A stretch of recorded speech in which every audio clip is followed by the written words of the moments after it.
Assalamualaikum warahmatullahi wabarakatuh. Selamat pagi untuk kamu yang sedang menyaksikan video pembelajaran ini.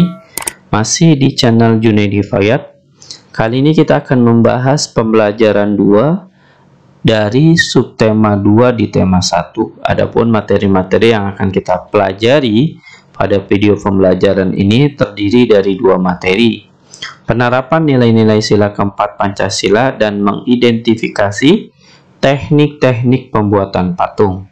2 materi ini akan kita coba bahas tuntas pada video pembelajaran ini. Oleh karenanya, untuk kamu yang sedang menyaksikan video ini, yuk simak dan cermati video pembelajaran ini dengan baik sehingga kamu mudah dalam memahami materi yang saya jelaskan. Yuk langsung saja. Materi pertama adalah materi penerapan nilai-nilai sila keempat Pancasila.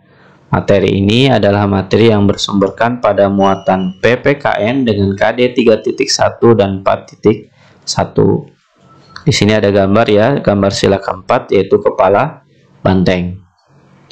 Sila keempat mengandung makna pemerintahan dari rakyat, oleh rakyat, dan untuk rakyat dengan cara musyawarah untuk mencapai mufakat. Nah, ini yang penting, ini harus didasari, harus mengilhami semua elemen yang ada di pemerintahan, masyarakat, maupun yang menjalankan pemerintahan. Bahwa musyawarah adalah suatu upaya bersama dengan sikap rendah hati untuk memecahkan persoalan guna mengambil keputusan bersama dalam penyelesaian masalah. Bahwa negara kita adalah negara yang mengutamakan segala sesuatu hal. Jika ada permasalahan, persoalan yang ada di lingkungan sekitar kita, bahkan di diri kita, coba selesaikanlah dengan cara musyawarah. Ini adalah ciri khas dari bangsa kita, bangsa Indonesia.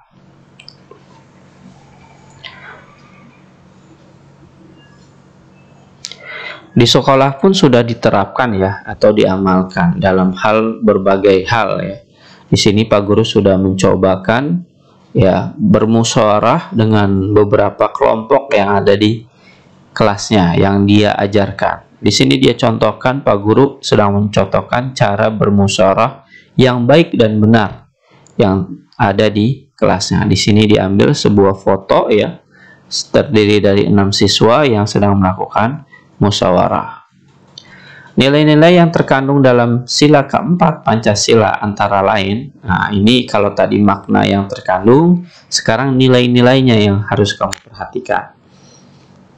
Yang pertama adalah mengutamakan kepentingan negara dan masyarakat. Jadi ketika kita bermusyawarah, maka hal yang utama adalah kita harus mengutamakan kepentingan negara dan masyarakat di atas kepentingan pribadi, bukan kepentingan diri kita, melainkan kepentingan bersama. Kedua, tidak memaksakan kehendak kepada orang lain. Jika kita melakukan musyawarah, kita tidak boleh egois nih, maksa bahwa pendapat kita paling benar, bahwa pendapat kita paling harus dijadikan acuan. Nah, itu nggak boleh, namanya egois, namanya memaksakan kehendak. Nah, itu yang dilarang dalam nilai-nilai Pancasila sila keempat. Kemudian yang ketiga adalah mengutamakan musyawarah dalam mengambil keputusan untuk kepentingan bersama. Jadi sama hal seperti makna yang terkandung bahwa musyawarah itu usahakan adalah keputusan yang diambil dalam kepentingan bersama. Jadi setiap hal apapun permasalahan usahakan dengan cara bermusyawarah. Yang keempat, nilai-nilai yang terkandungnya adalah bahwa menerima dan melaksanakan hasil musyawarah adalah harus didasari dengan rasa tanggung jawab. Jadi semua keputusan yang ada terjadi diputuskan di dalam musyawarah itu harus dijalani oleh peserta musyawarah dengan rasa tanggung jawab. Bahwa ini adalah keputusan kita yang melakukan musyawarah, bukan karena keputusan dari hasil saran orang lain atau pendapat orang lain, melainkan ini adalah keputusan bersama yang harus dijalankan. Yang terakhir, yang kelima adalah melaksanakan musyawarah dengan akal sehat dan sesuai dengan hati nurani yang luhur. Akal sehat itu maksudnya adalah tidak dalam kondisi gila ya, gila atau tidak berakal, melainkan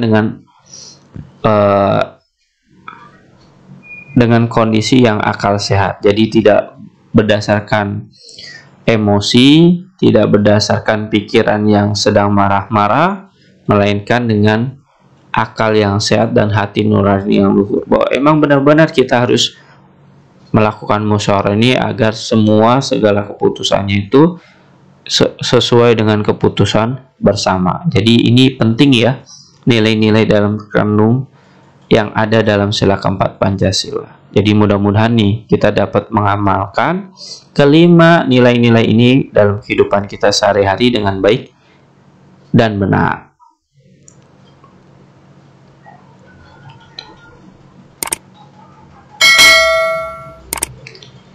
Kita lanjutkan ke materi yang kedua, yaitu mengidentifikasi teknik-teknik pembuatan patung. Nah, materi ini adalah materi yang terakhir ya, materi yang kedua dalam pembelajaran kita kali ini.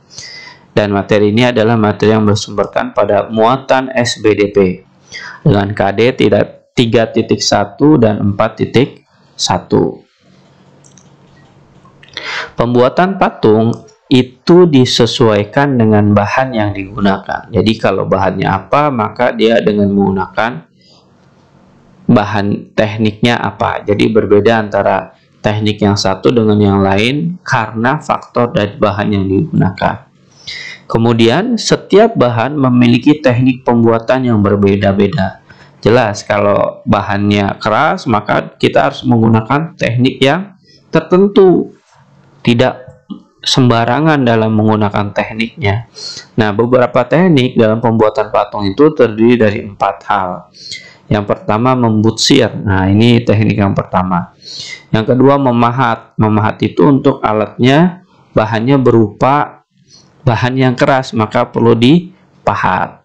Kemudian yang ketiga dicetak atau mencetak. Mencetak ini biasanya tuh bahannya lebih identik dengan cara lunak ya, karena lunak maka bisa dicetak. Yang keempat konstruksi. Konstruksi itu berarti memperbaiki. Jadi ada tambal sulam atau membuat patungnya itu dengan cara membuat konstruksi dulu. 4 hal ini adalah beberapa teknik yang bisa kamu lakukan, siapapun bisa kalau mau belajar. Ini adalah teknik-teknik dalam pembuatan patung yang saat ini ada di sekitar kita ya, atau yang dilakukan oleh si pembuat patung. Mudah-mudahan dari 4 hal ini kita bisa nih mencoba-coba nih, mau memahat atau membutsir. Silakan saja kamu coba, kamu mau lakukan jika kamu mau membuat patung. Nah, ini contohnya ya. Ini dengan cara dipahat. Nah, membuat patung dengan teknik memahat membutuhkan bahan-bahan yang keras. Nah, ini bahannya keras ya. Kalau kita perhatikan seperti kayu atau batu. Nah, contohnya di sini batu ya. Batu yang terbuat berwarna putih. Alat yang digunakan biasanya adalah pahat dan palu. Nah, pahatnya yang ini palunya. Jadi kalau bahannya keras, maka digunakan dengan cara memahat. Cukup jelas ya gambar yang diambil sesuai dengan contohnya dari 4 hal teknik pembuatan patung yang tadi sudah saya utarakan. Mudah-mudahan kamu paham nih dari materi yang kedua yang saya jelaskan.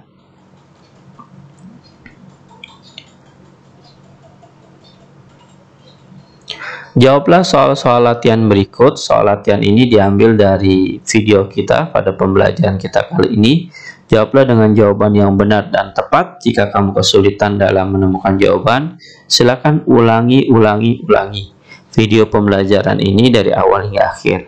Dengan cara tersebut, kamu akan memahami video ini, lalu kamu akan menemukan jawaban-jawaban yang akan kamu cari. Selamat mengerjakan, saya doakan kamu bisa dalam menjawab soal-soal berikut dengan jawaban yang benar dan tepat. Demikianlah video pembelajaran kita pada kali ini, yaitu video pembelajaran 2 dari subtema 2 di tema 1 kelas 6. Semoga video pembelajaran ini dapat menambah wawasan dan ilmu pengetahuan kamu.